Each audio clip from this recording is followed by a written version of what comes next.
Welcome to हरियाली education hubs friend. देखिए friends, एक बुक है घटना चक्र टाइप की। वैसे तो काफ़ी पहले आ गई थी ये। मैंने भी इससे कराए हैं, मैंने PYQ कराए हैं इससे भी, और परीक्षा वाणी के पीछे से भी कराए हैं, अभी कराऊंगा आगे। और इधर उधर गूगल से भी उठा के मैं कर लेता हूँ। तो बहुत सारे साथी पूछ रहे थे कि वो जिस वाली बुक से करा रहे हो बुक कौन सी है जो घटना चक्र टाइप की है। तो वो ये बुक है।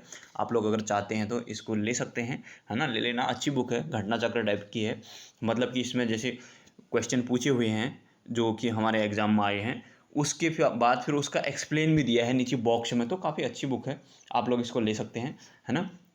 और साथ साथ ही आप लोग प्रैक्टिस करते रहना। अब आज तक बहुत सारे साथी बोल रहे थे ना कि वैकेंसी आएगी नहीं आएगी। अब तो फाइनली कैलेंडर ही जारी हो गया है। कैलेंडर जारी हो गया है तो आप लोग थोड़ा बहुत जैसे लगे हैं वैसे ही अपने आप को मेंटेन करना होता है यार। मैं बार बार पहले से बोलता हूँ कि एकदम बढ़ाएंगे तो पढ़ाई को एकदम 3-4 घंटे मत बढ़ा देना। उससे फिर क्या होगा, दूसरे दिन मामला बैठ जाएगा। थोड़ा थोड़ा थोड़ा करके अपनी पढ़ाई को बढ़ाना। और सबसे बड़ी चीज़ क्या होती है ना, अपनी कंसिस्टेंसी, लगातार पढ़ना बड़ी चीज़ होती है, ना कि एक दिन बहुत ज़्यादा पढ़ना। देखिए कुछ साथी बोल रहे थे कि हम डिमोटिवेट हो रहे हैं, डाउन फील कर रहे हैं। देखिए ऐसा होता है ना कि मतलब कोई एक्सटर्नल मोटिवेशन काम नहीं करता यार। अगर हम लगातार पढ़ रहे हैं किसी चीज़ को, हमारा गोल अचीव हो रहा है, तो हमें अपने आप अंदर से कॉन्फिडेंस आ जाता है।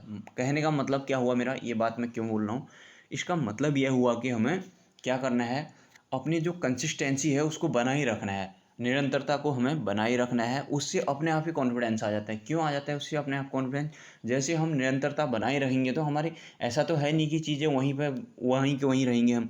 चीज़ें और वो सुधर भी रही होती है, हमें आ भी रहती हैं। जैसे एक चीज़ है ना, पानी की एक छोटी सी बूंद होती है और टप टप टप टप टप करके गिर रही होती है, तो वहाँ पर भी एक गड्ढा बन जाता है। छोटा, भले ही छोटा बनता है, लेकिन वो गड्ढा बन रहा होता है, वो हमें दिखता नहीं है ना। देखिए किसी पत्थर को तोड़ने में, हम जब किसी पत्थर को तोड़ते हैं, घन से मारते हैं या किसी चीज़ से, तो उसको हम मारते हैं तो वो हमें वन शॉट में तो टूटता नहीं है। लेकिन ऐसा नहीं है कि जिस टाइम वो टूटता नहीं है तो उसमें कोई फ़र्क नहीं पड़ रहा है। मतलब उसका असर पड़ रहा होता है उसमें, है ना। उसकी जो बाउंडेशन है, जो बॉन्डिंग है, वो ढीली हो रही होती है। हमें रिजल्ट कब दिखता है, पत्थर टूटा हुआ कब दिखता है, जब हम लास्ट शॉट मारते हैं। इसका मतलब ये थोड़ी कि पत्थर लास्ट शॉट में टूटा, वो तो पहले से उसकी बॉन्डिंग तो पहले से ढीली हो रही है ना। तो इस प्रकार से कंसिस्टेंसी सबसे बड़ी चीज़ है, मतलब लगातार लगे रहना बड़ी चीज़ है। अभी भी मैं बोल रहा हूँ, जैसे कनिष्क सहायक सींचपाल वाला है। अब मैंने बताया था ना कि लगभग 1000+ तो आएंगे, उसमें 1000+ पोस्टें हैं भी। तो उसमें क्या है, अभी भी मतलब 3-4 महीने हैं। 3-4 महीने मान के लीजिए, 3.5 से ऊपर हैं अभी भी महीने। 3.5 क्या, 4 ही महीने मानिए उसको, है ना।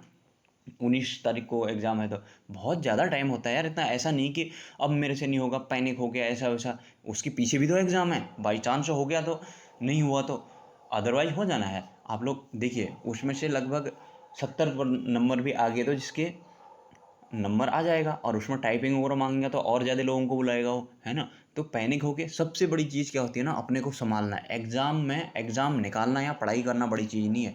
एग्ज़ाम में क्या होता है, अपने को संभालना सबसे बड़ी चीज़ है, और हम किस दिशा में पढ़ाई कर रहे हैं वो सबसे बड़ी चीज़ है। ऐसा तो नहीं कि हम अनाप शनाप कर रहे हैं। उत्तराखंड के सोर्स हैं तो उत्तराखंड का जो 40 नंबर का वेटेज है, तो 40 नंबर में उत्तराखंड को सबसे ज़्यादा ध्यान दिया जाए। उत्तराखंड को सबसे ध्यान दिया जाए, और उसमें भी अंड शंड बहुत ज़्यादा चीज़ें नहीं, जो कि पहले जो बेसिक है उसको कंप्लीट कीजिए। उसके साथ ही MCQ प्लस ऑब्जेक्टिव ज़रूर करना। जैसे एक चैप्टर कंप्लीट कर ले, जैसे हमने उत्तराखंड का भौगोलिक विभाजन कंप्लीट कर लिया, उससे रिलेटेड MCQ जहाँ से आते हैं, PYQ MCQ जहाँ से भी मिलते हैं वहाँ से सारे MCQ PYQ लगा डालो, उससे पता चल जाएगा आपको। उसके बाद हमारा नदी तंत्र कंप्लीट हो गया, जहाँ से मिल रहा है वहाँ से नदी तंत्र MCQ PYQ लगा डालो, है ना। अब हमारा ये वन वाला चल रहा है, वन के अंतर्गत हमारे फॉरेस्ट वाला, ये हमारे national park, wild life sanctuary, वन्य जीव संरक्षण वाला चल रहा है। तो इसमें हमारा नेशनल पार्क पूरे हो गए, उससे रिलेटेड पूरे लगा लीजिए। अब वाइल्ड लाइफ सेंचुरी वाला आएगा आज या जब भी आएगा वीडियो, तो उसको पूरी कंप्लीट कर लेना। उसके बाद हमारा जो भी होंगे, हमारा फॉरेस्ट वाला कंप्लीट हो जाएगा, उसके बाद कर लेना। फिर तो हमारी उत्तराखंड की ज्योग्राफी लगभग कंप्लीट हो जाती है। उसके बाद आप लोग, बात यह है कि हमने सिलेबस कितना टच कर लिया वो मायने नहीं आता है। बात यह है कि हमने जो सिलेबस जितना कंप्लीट किया है उसमें प्रैक्टिस की है कि नहीं की है, वो ज़्यादा इंपॉर्टेंट हो जाता है, ठीक है।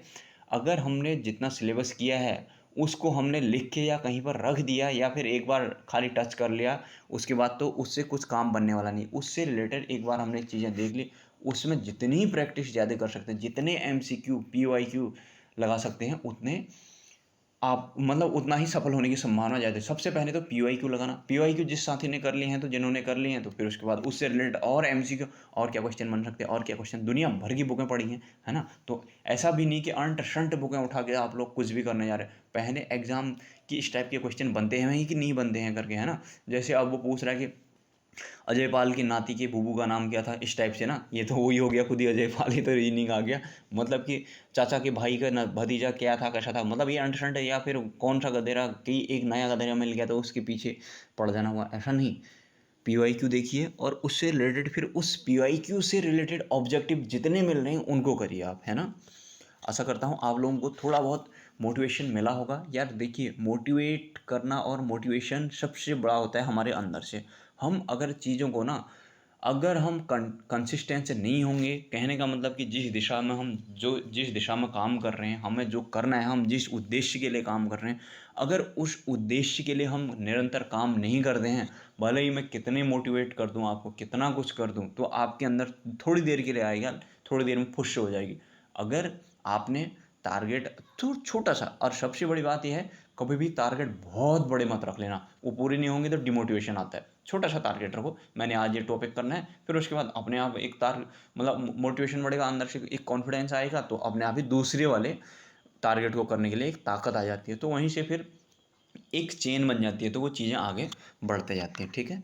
तो चलिए फ्रेंड्स, इतना करते हैं। आशा करता हूँ आप लोगों को थोड़ा बहुत तो हेल्प मिलेगी, और इसके साथ ही अगर आप लोगों को और कुछ पूछना होगा तो पूछिएगा। मैं अपनी सीरीज़ तो चल ही रही है, जो साथी नए हैं तो प्लेलिस्ट में जाना, वहाँ प्रॉपर रीजनिंग की सीरीज़ चल रही है, और ये उत्तराखंड की सीरीज़ चल रही है, हिंदी की सीरीज़ चल रही है। हिंदी हमारा व्याकरण चल रहा है, हमारा साहित्य वाला कंप्लीट हो गया है, बहुत जल्दी सिलेबस भी कंप्लीट हो जाएगा। और मैं बता रहा हूँ फिर से, उत्तराखंड हिंदी अभी जो कनिष्ठ सहायक वाला एग्ज़ाम है उसके लिए उत्तराखंड हिंदी और करंट अफेयर को, नहीं वो सॉरी, रीजनिंग को इतना अपना स्ट्रॉन्ग कर लो कि उसके वहीं से, मैं बता रहा हूँ कि सिलेक्शन वहीं से होगा। मतलब, और दूसरी बात, जो रैंक बनेगी फिर GS वगैरह वहाँ से ना, है ना। बात यह है यार कि रैंकर बन के हमें क्या करना है, हमें तो सिलेक्शन लेना है ना। देखो, 40 नंबर की उत्तराखंड आ गई, फिर उसके बाद हमारी 20 नंबर की हिंदी आ गई, रीजनिंग आ गई, 70 नंबर का हो गया। अब इसमें से कुछ तो हमें उत्तराखंड, मतलब कुछ तो GS का भी आएगा ही ना यार, करंट अफेयर थोड़ा बहुत अपडेट में रहना, है ना। तो PYQ करते रहना, मैं बता रहा हूँ, इतना तो GS से इधर उधर से वैसे ही हो जाएगा यार, है ना। अब उसमें से 30 नंबर, 40 नंबर के, उसमें से 30 करीब 22 23 24 25 26 नंबर का कम से कम GS आ जाएगी। थोड़ा करंट, थोड़ा कंप्यूटर, इधर उधर से चीज़ें आएंगी। जितना उसमें एफर्ट मारोगे, अगर उतना एफर्ट यहाँ मारा जाए तो क्या होगा, हमें कॉस्ट बेनिफिट ज़्यादा मिलेगा। मैं ये नहीं बोल रहा हूँ उसको छोड़ दो, है ना। तो कनिष्ठ सहायक और स्पेशली उनके लिए बोल रहा हूँ। अगर लोअर की बात करें तो लोअर में फिर GS वगैरह के पेपर और ऐड हो रहा है शायद, तो उसके लिए तो ओवरऑल लेके चलना होगा। पहले जो नए साथी हैं मैं उनके लिए बोल रहा हूँ, एक छोटी जॉब एटलीस्ट अपने हाथ में हो तो एक कॉन्फिडेंस रहता है, साथ साथ ही सारी चीज़ों को सम अप करते हुए चलना, है ना। वैसे भी प्रैक्टिस करना अभी से स्टार्ट करना है। ये माइंडसेट मत रखना कि हमारा जब सिलेबस कंप्लीट होगा हम तब शुरू करेंगे, फिर नहीं हो पाता है। अभी जैसे जैसे जो जो हो रहा है उससे रिलेटेड PYQ MCQ करते रहो, ठीक। तो चलिए फ्रेंड्स, इतना ही करते हैं। आशा करता हूँ कुछ तो आप लोगों को बेनिफिट हुआ होगा। आप लोग ज़रूर बताइएगा अगर आप लोगों को बेनिफिट होगा, तो मैं इस टाइप की वीडियो भी आप लोगों के लिए बनाते रहूँगा, है ना। बहुत ही सारे साथी पूछ रहे थे मेरे से कि यार बुक कौन सी है, बुक कौन सी है। तो फाइनली मैं आप लोगों के लिए ये एक वीडियो लेके आया हूँ, इस बुक को ले लेना अगर आप लोगों को उस टाइप से पढ़ना है तो, है ना। तो चलिए फ्रेंड्स, इतना ही करते हैं। बाय बाय, टेक केयर, अपना ध्यान रखिएगा।